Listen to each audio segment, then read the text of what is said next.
Okay. Hi. So I am speaking. No, I'm going to start that again. That's rubbish. Keep that in now. That's brilliant. That's properly wild. That's wild. Oh, goodness. So I am introducing Dan Peppiatt, our fabulous, very wild movement for modern life teacher. And you're out in the wilderness, Dan. I am deep in the wilderness of my back garden. But Fabulous. We have seen a horse pass by today, so it's busy. It's busy. Busy day out there in Cornwall. Yeah, it is. What I wanted to talk to you about in particular, Dan, is because I have the feeling that you are a person who doesn't necessarily go by society's sort of normal structures, and you're somebody for whom being a bit wild, taking things a bit differently, seeing things differently, and taking the path less trodden that's kind of how you live your whole life, from your yoga to your entire life. How did that come about? Is that just who you are, or was it a conscious step? I'm not really sure, to be honest. I don't know. I don't think it's necessarily from my upbringing. That was fairly, ordinary and sort of straight, suburban, edge of London type thing.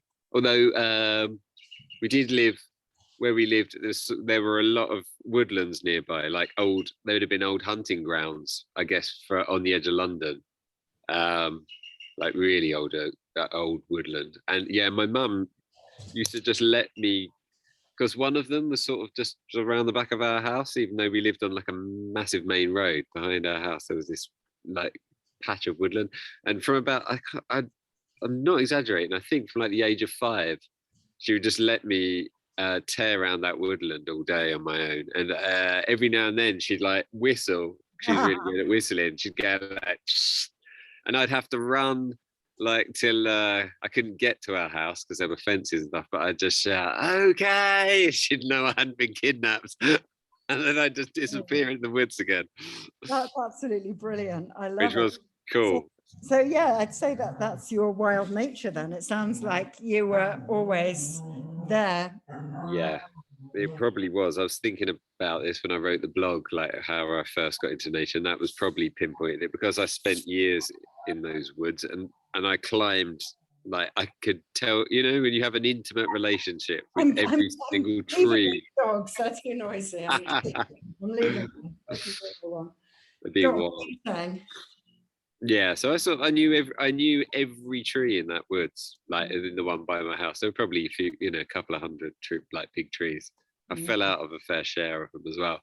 But yeah, and then as we grew up and I started going to school and whatever, my friends who lived nearby, we'd all play in the woods as well. And there were lots of other woods with lakes and stuff in. We'd cause all sorts of mayhem and mischief, but we were always in the woods.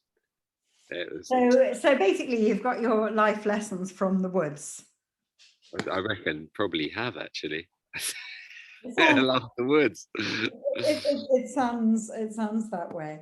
And how now do you, because obviously you teach yoga and meditation and yoga teacher trainings, and I know that you very much espouse the view that people should take their own path.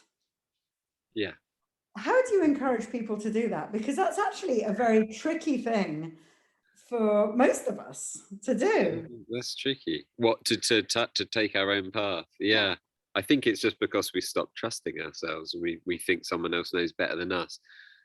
So maybe that's why I'm all right with all this, because for some reason I've never trusted anybody else more than I trust myself. So I've never, I respect lots of teachers, and I really, there are lots of teachers that I'll turn to, particularly like older people. I love and always have been around. I'd say some of my best friends are like, late 70s. In fact, I've been out sailing all day today with someone who's probably like 78 or something. He's like my sailing guru. Sailing's my new thing. Anything outside. And yeah. So I love those sort of people because they've got like a quiet wisdom. They don't try and tell you anything. You just sort of suck it up by being with them, don't you? They don't need to pretend they're something they're not. They're like way past that sort of nonsense. And I always thought that's really cool. So yeah, bizarrely, I'd say just how it resonates with me. All of the sort of meditation teachers and yoga teachers that I've ever clicked with are much older than me. Yeah, I think that there's something in that experience of a long life. That I'm not saying that's always the case, but yeah. So I guess. And I think with the older people tend to have found their own way. I certainly know that the older I get, the more I learn to trust myself, the more I learn that, you know, what I innately thought all along was all right. I'm sort of unlearning the rules as I get older. Yeah, that's it. I think that's it. When we start looking at policemen and thinking they look too young to be a policeman. And yeah, yeah, some of these rules and laws are just, you know, conjured up by somebody because they think they're right at the time, etc., etc. Yeah, you know, I've got a what do you call it? A sort of a light touch on rules and laws. I respect the ones I think are good and decent, and if I don't, then I just ignore them. But and the same has pretty much been. Is it the same been for your yoga practice? Because did you start off having more of a structured practice and then you started to get more and more feral? Like, how was that journey? yeah, no, I did have a structured practice when I was younger. You know, like in my late teens and early 20s. It was much more structured. I think my sort of science background is, you know, I was a science teacher and so on. I think that's sort of I started to question like whether I started to question really the asana practice, you know, initially like the movement side of things, because first thing that struck me was it was a bit boring and in that it was very linear. And I know it's not supposed to be exciting, you know, that's not the point. But from a movement perspective, it was quite boring, and I'd just be repeating the same, like, you know, planes of movement, and it was all very up, down, like this, arms straight, legs straight, feet flat on the floor. And I'd grown up in a family of martial artists and had practiced like all sorts of martial arts through my whole, probably up to when I was sort of 17ish, and it dropped off. Discovered girls and drink, I suppose. But up to that point, I'd been like a obsessive martial artist, which is much more circular. And you know, I never liked even karate. Karate I found so boring. It was a bit like yoga. It was just so straight and like everything was like this. So I really liked the things that were much more sort of free flowing and circular. Yeah, and I noticed in myself that although yoga had been really good for keeping off sort of certain injuries, you know, associated with, I don't know, maybe sitting in a car all day, you know, etc. I actually injured myself quite a lot doing my asana practice, overstretching, and like we say, constant repeated movements in the same joints and in the same planes. I had like a really niggling sacroiliac issue for probably played up for 2 or 3 years. And I eventually worked out that yoga was the thing actually causing it, not whereas I kept going back to yoga because I thought it was going to help it. But the things I was doing was just compounding the pain and the sort of, there was too much movement.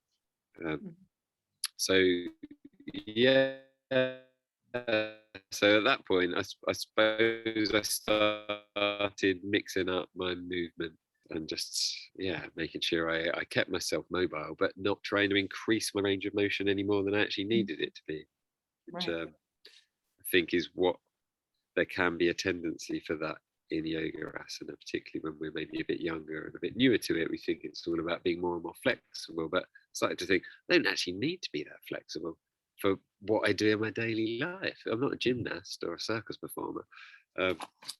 So to some extent it was destabilizing. Yeah, and then when I started mixing that up more with like my normal surfing and then cycling, and now I run as well, and I always hated running.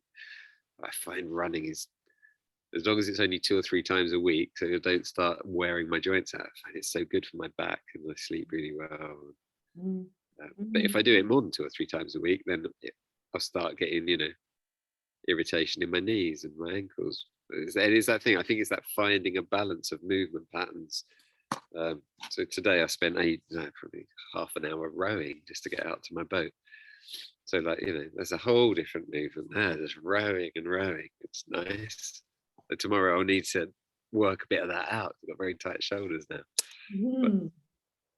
So for you, the movement and the yoga is functional. Yes, totally. Yeah, I just like logically, I have to sit down logically with everything and really ask myself, why am I doing whatever it is I'm doing? Whether that's breath work, movement, meditation, what am I actually doing this for? You're doing. Go, rewind, I think. It's great initially, isn't it? I think there's no need to question everything, and it's great that we just jump into a yoga practice or go to a class, and it's all really exciting, and we get drawn into it, and that's awesome. I think after a little while, then it's probably a good time to step back and just examine it, rather than just keep charging on blindly, because you may find there's actually a teacher or a different style that works. And I think there's something in that, in starting off with structure. So starting from a more structured place. So if, for example, you had told me as an 18-year-old, oh, just do a fluid movement practice, I would be a bit lost. I wouldn't know where to start. Yeah, we see that all the time. Certainly on the teacher trainings. Right. And you have to lead people into that very gently, I think, because it's quite terrifying just to be told, oh, all right, well, let's just sit here. And we always start, very still, but let's sit here and then move your body, how it feels like, what would it like to move? And people are just completely out of touch with their body. They've stopped listening to their bodies 20, 30 years ago. Just numbing them with, whatever. So to suddenly go, I don't know what my body wants to do. It's like you can literally see the confusion or anxiety on people's faces. So that has to be a slow process, I think. And yeah, you need to really try and instill the confidence in people that they know what's best for them, not me, not you, not anybody else. That's right. It's us. It's about us. Only we know what we need. We should stop trusting other people to make those decisions for us, even doctors. Absolutely. And I think that we're the only ones who really know what kind of practice on this particular day, this particular body feels like. But then, as you say, to try to learn that as a sort of young person in particular, that would be, actually I say as a young person, I think that there are many older people who would be really flummoxed by it. So I think starting off with a structured practice would be a useful thing for most people, and then to be able to sort of work out what your body's doing from there. Well, how do you talk your students through trusting themselves and learning to listen to themselves?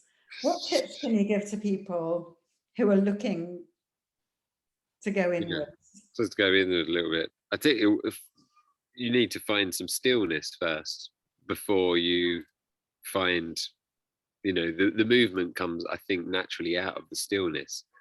So until we actually let ourselves be still, or let the body be still, or the mind be still, it's very hard to know what is just irritation, which is what plagues us all day and night.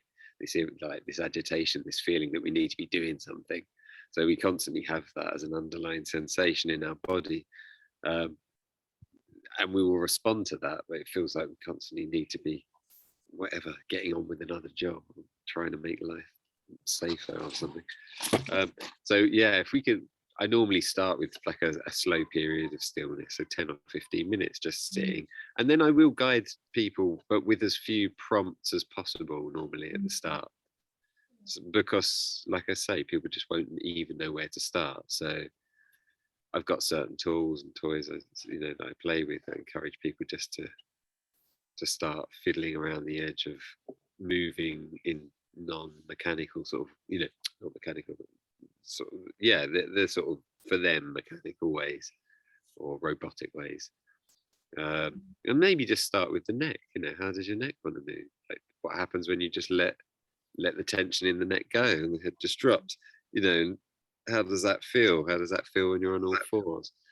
And I talk a lot about space. Finding space in the body, not trying to force space to appear, because our unnatural instinct is to try and force space by keep stretching as if we're going to make more space. But actually, I think all this space is there. We just need to let things soften and relax, let the tension fall out, and then the space tends to just start to emerge. So for me, it feels like we're blocking it. We don't necessarily need to do anything very active to find this space or to find this movement. I think just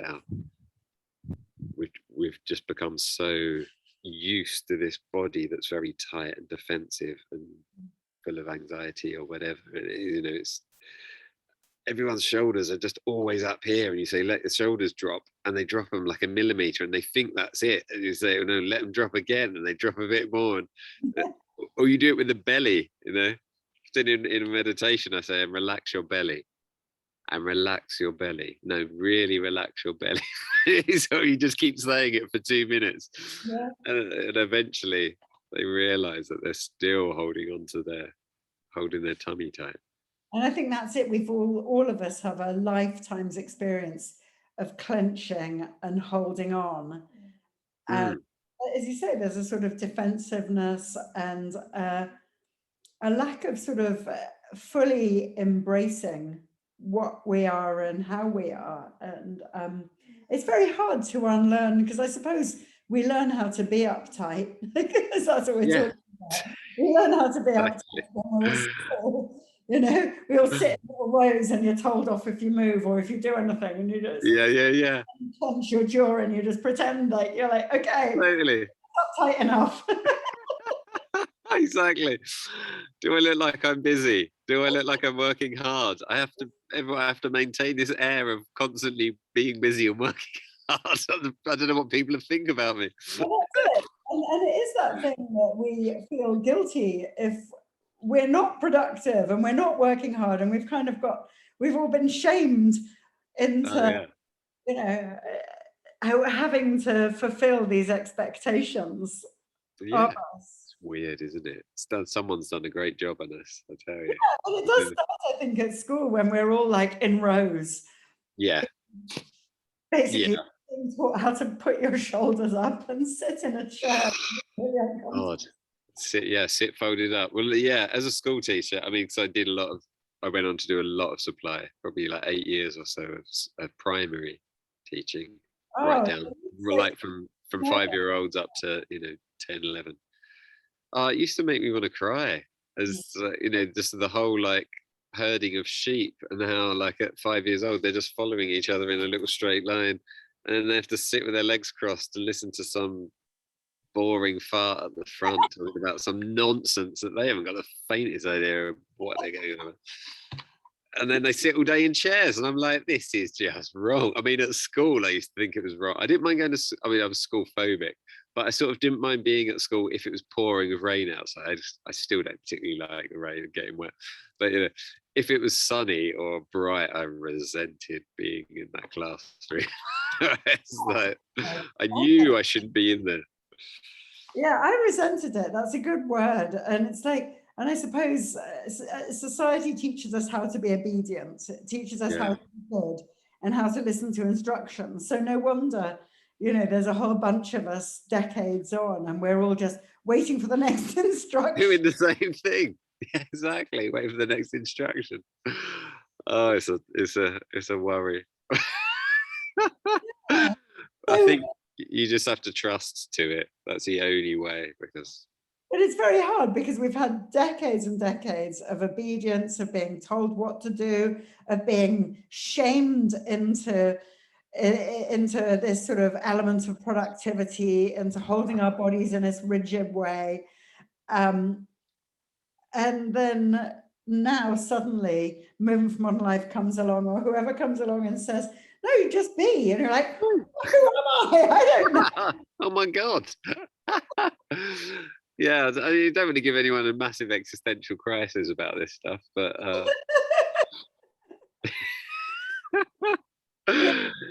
to unlearn some of these. It's unlearning. No, I very much, I do love Taoism. I'm not a Taoist, definitely. I don't think anyone's a Taoist, but I do really appreciate all philosophies. But Taoism clicks with me. It's all about just being simple and letting go of the complications, and just finding the simplest, most organic path through life, not forcing everything all the time. Oh, absolutely. And that's what the yoga school is called yoga like water. It's the water path. It's the path of least resistance. Yeah, it is. We do nothing. Honestly, I get to the end of every year of teacher training and I'm like, wow, you guys were amazing. I'm sorry, I don't know what I did. And I genuinely mean it. I just seem to hang out and just I think I'm just the moral support for the year, with a little bit of you maybe handy input. But they literally work everything out for them. The only way to get people to actually trust themselves is to stop interfering and I think step back. They're never going to trust themselves if you keep interfering and making out that more than they do and they need to listen to you. It's nonsense. So I say at the beginning of every year, and I genuinely from the heart mean it, that I say, look, I'll believe in you for the first half of the course because you won't believe in yourself. After that, you're going to have to start. Apparently it helps. And I do believe, because I've seen it for 7-8 years now, every year, groups going through, and you never see anybody who wants to, you never see them not grow into something amazing. So it's so easy for me to trust that it will work, because I'm like, if you just chuck yourself into it, I promise it will work. Yeah. If you just start believing in yourself, it will work. You'll find the way you want to teach, you'll find the way you want to practice, and yeah, before you know it, they're working it out, and I'm just sitting there watching it, and as are all the other tutors. It's awesome. I love it. It's too simple to be true. Yeah, I think that is the key. Dan, I'm not going to detain you anymore. You have ice cream to eat. The evening you enjoy. You are always, when I think of who's really nailed this, how to play in life, how to let go, how to surrender, I always think of you, Dan. You are. Oh, that's lovely. I have plenty of bad days too where I forget that, but it's near the front of my mind. You're an inspiration in rule breaking in the nicest possible of ways, and just I think you have a very wholehearted approach to life, and that's maybe because of the playfulness which you work on. I think you've worked hard on being playful. Yeah. I think it's probably more just trusting. I think honestly, yeah. I know what you mean. In essence, it seems like hard work, but it's really sort of a letting go, and that is hard, but it's not work. If that makes it, it's difficult, but it is not work. It's not hard work. It's just hard. It's just hard to do mentally because it's a bit of. But yeah, I think that the best days are just, and I think I put this in the blog. Like, if you're not sure about something, just plant something. get your hands in the dirt. Find a sycamore seed or an acorn. We've got an oak tree over there that we planted. Well, Leela, our daughter, planted 16 years ago when she was 2, and it's now about 8 foot high. It's been in a pot with us on narrow boats, wherever we've lived. It's come with us, and we finally planted it out. But to see something grow from. There's something amazing about that. Just getting your hands in a bit of dirt, even if you've only got a windowsill, it honestly doesn't make any odds. It's just as amazing if you've got 10 acres or 10 centimeters. In fact, if you've got 10 acres, it's the absolute headache. Well, not that I've got 10 acres, but feels like it. There's a lot of watering to do. As you can see, everything just goes, well, we let it go wild, but it's not a very kept garden. It's just it's a very wild garden. But plant something. It's very grounding, and watch it grow. It's so nice. Yeah, I like that. If you're stuck for what to do, just plant something. I think that's exactly. They don't talk back. They're just beautiful. They don't ask for anything to just I mean, bloody hell. We didn't plant that. That just grew like wild. But you couldn't make that, could you? Even if you were the best sculptor in the world, you could spend your life trying to make that, and you never would. That blows my mind.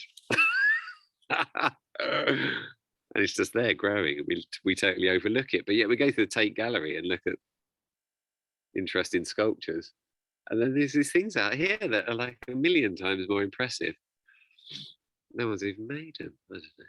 Strange. We seem to look in the wrong places, maybe. The art of noticing. Yeah, maybe that's it. Yeah, that'd be my tip. Garden something, even a box or a Tupperware tub. That's a really, really, really good tip. Yeah, it's simple, and relax when you're in bed. Yeah, right. I'm going to let you get on with your evening. Thank you very, very much for chatting with me. No worries. It's been a pleasure as ever. Take care of yourself and enjoy your ice cream. Thank you. I definitely will. Speak soon. Bye. Bye.